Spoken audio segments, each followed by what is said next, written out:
So, good morning, everybody. I'm happy to be here again. I was here last year and the year before. And yeah, I have to thank Sabine for this. She, really supports me in my doing, so I'm really thankful. My name is Klaus Schüller, and I will talk about Train Station, which is more a working title than an actual company, but we work below that name with different aims and different perspectives. What Train Station does is concepts and workshops on media aesthetic education in schools. I will start with a quote by Andy Warhol. "Everything is nice." It obviously is a pretty short and simple sentence, but it works really great when you work with children from the age 12 to 18 in school.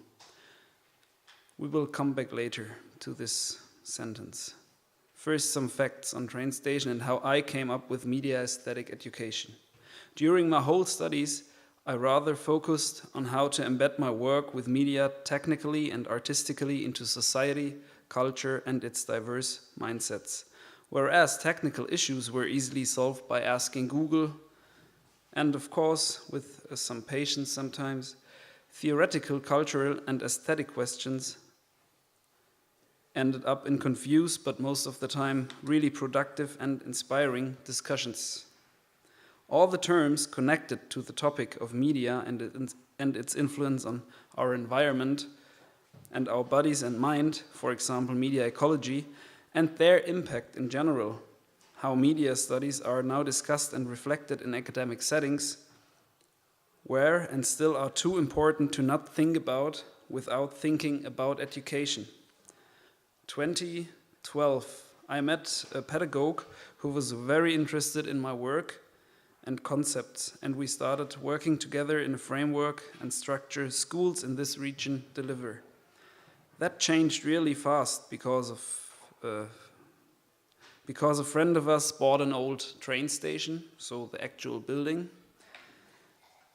and he asked us to develop concepts for a new social and cultural life in that building. And that was pretty motivating me. And it was obligatory to create more and more concepts and connect them to schools. At the same time, I needed to write my master thesis, which made it easy to mix, combine, or connect, howsoever you like, the academic and university framework with my work in schools.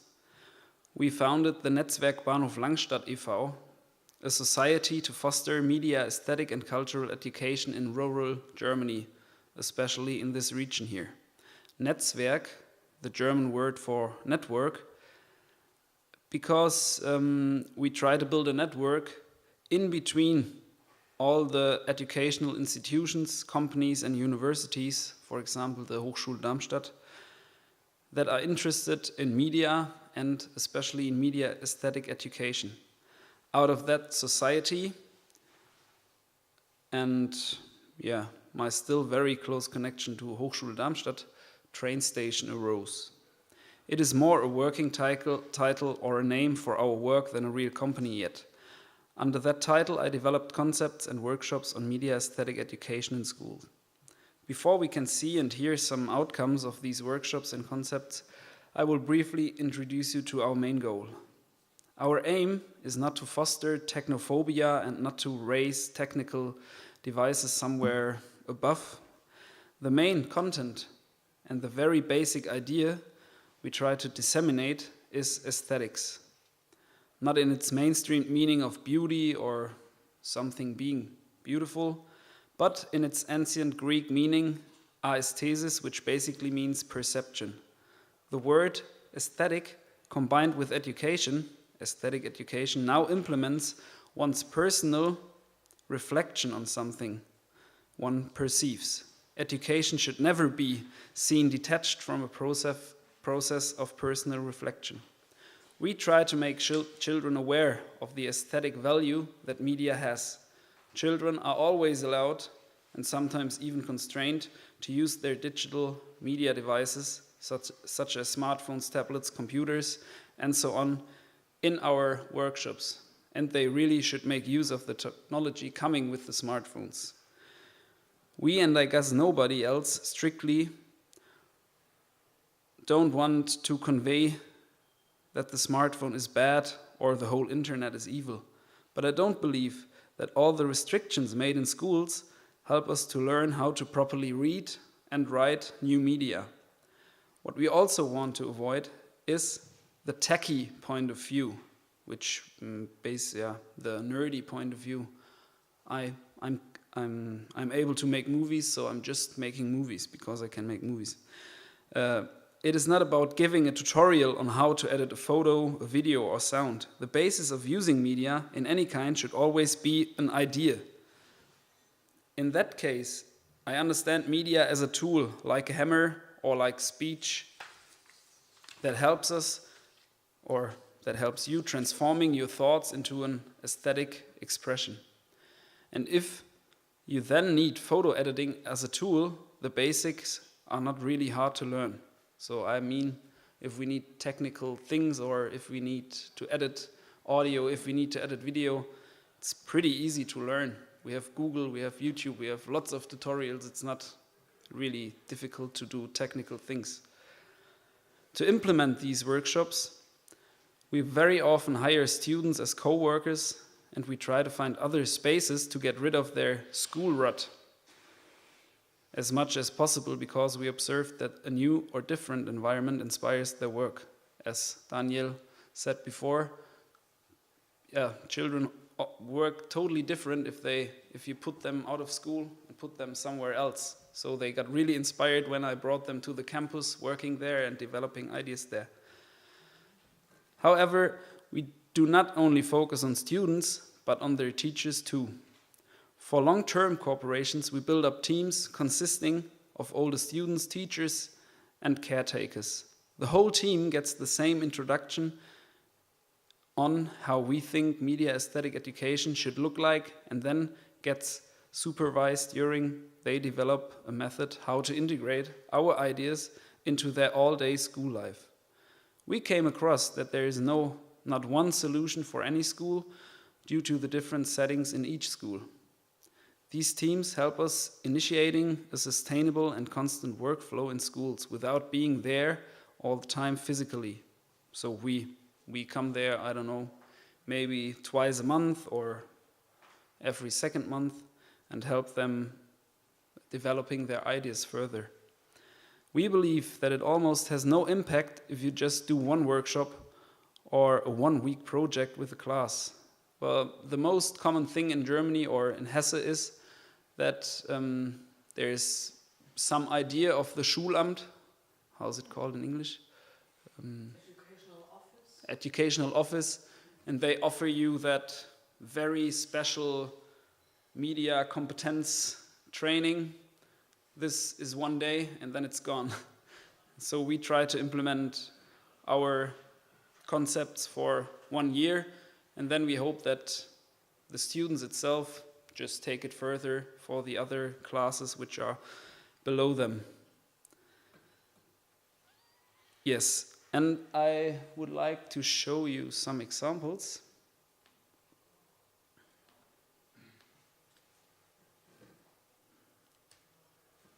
This photo was made during the, we call it Mediencoaching Ausbildung.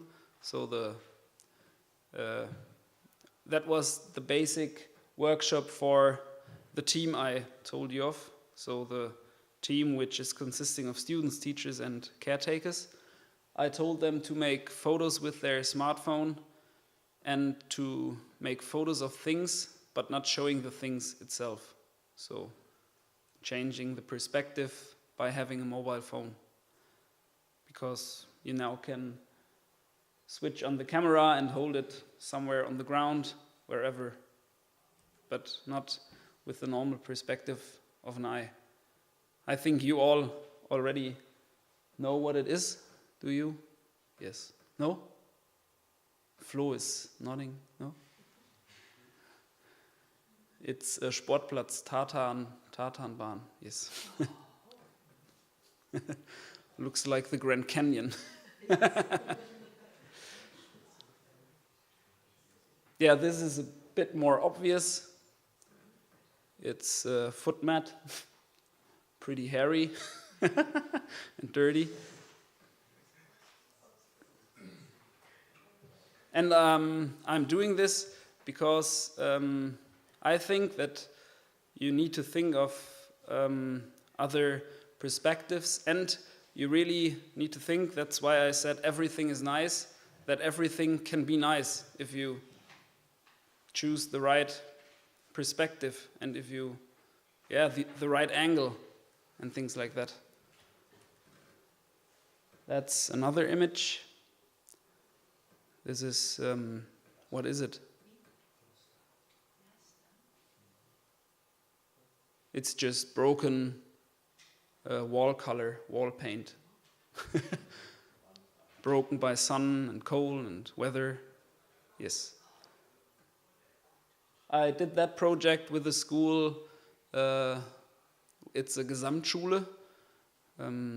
So it's an all-in-all school. It's Hauptschule and Realschule together. So there are children from 10 to 18, basically, and teachers.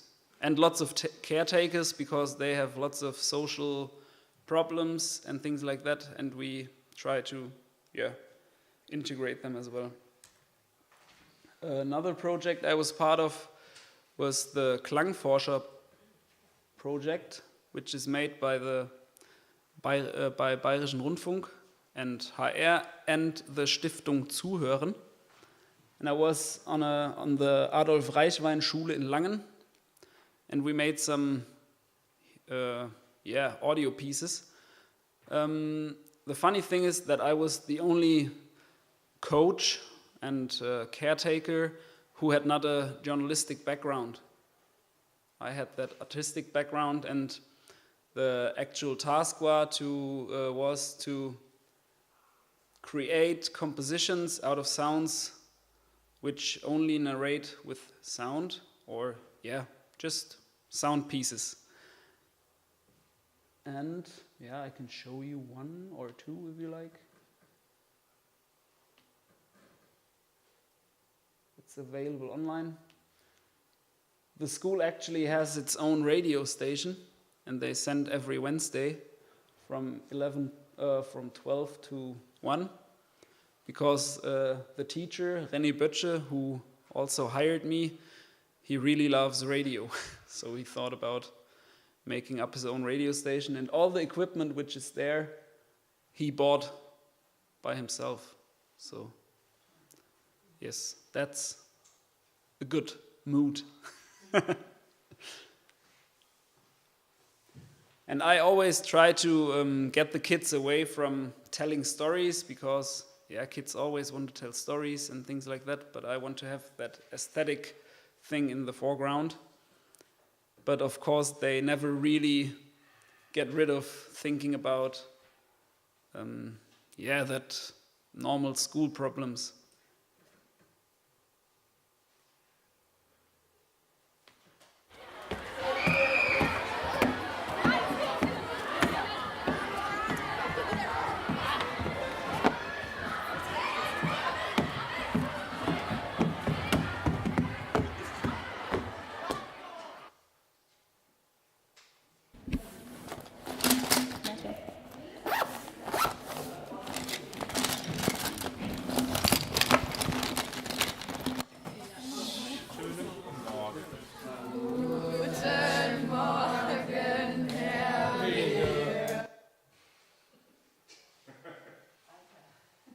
Esel. Amor. Hermano. Otus. Affe. Lauch. Otus. Hermano. Amor. Esel. Zvezda. Somos unos. Bis biedes. Wir sind eins. Wir sind eins. Mi smo jedinstveni. Mi jesteśmy jedno. Affe. Esel. Roma. Hermano. Otus. Zvezda. Amor.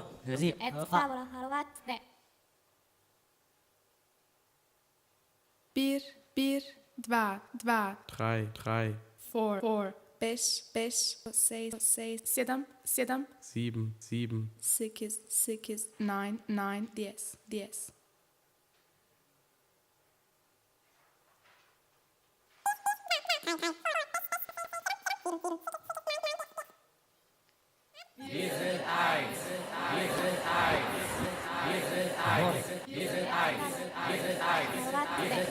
Roma.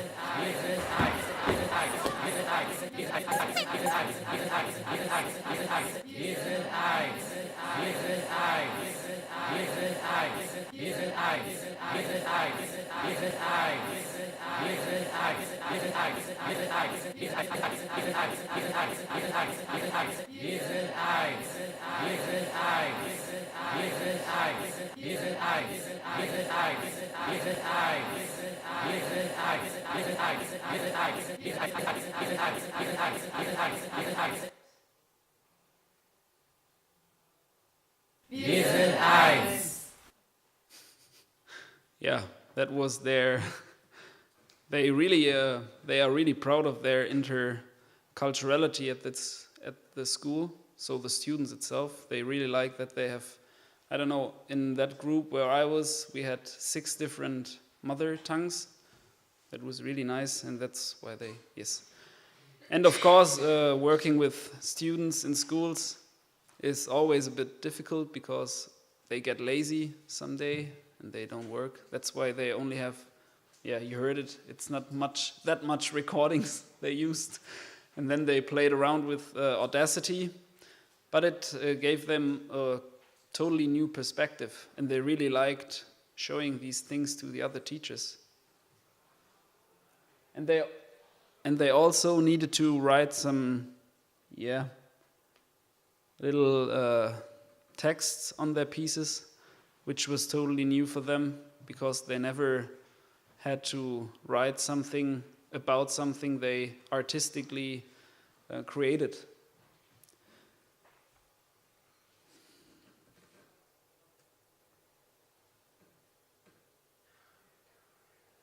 Then another project I did with a so-called Oberstufengymnasium. It's for students between 16 and sometimes they already are 23 because they do something else and then they come back to school. And I did a media installation with them, and they were only able or allowed to use their smartphones for recording videos and their smartphones for recording sound. And then we arranged a multi-projector installation in a staircase, and we had 3 speakers, and then we had that video here. This is an example.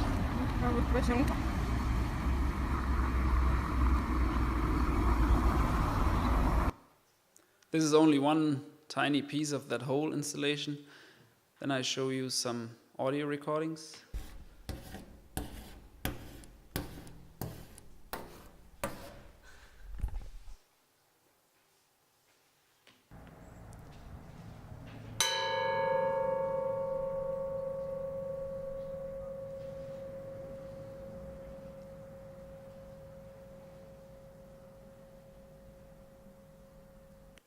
And that was recorded with a smartphone, which is pretty good quality for that. Now I can show you what came out there for that. We had then a 4-channel audio installation, and they arranged it like this.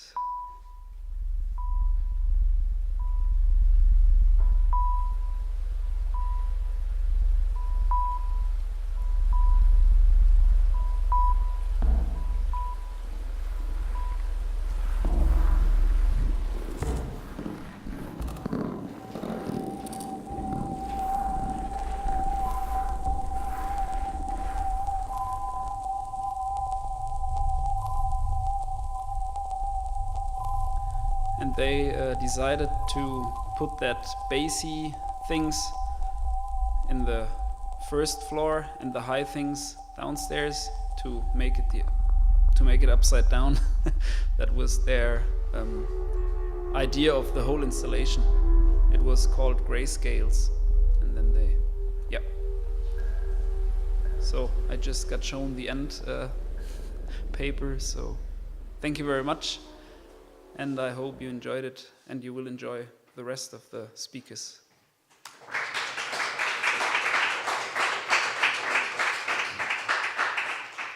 Yes, and please join the field of education.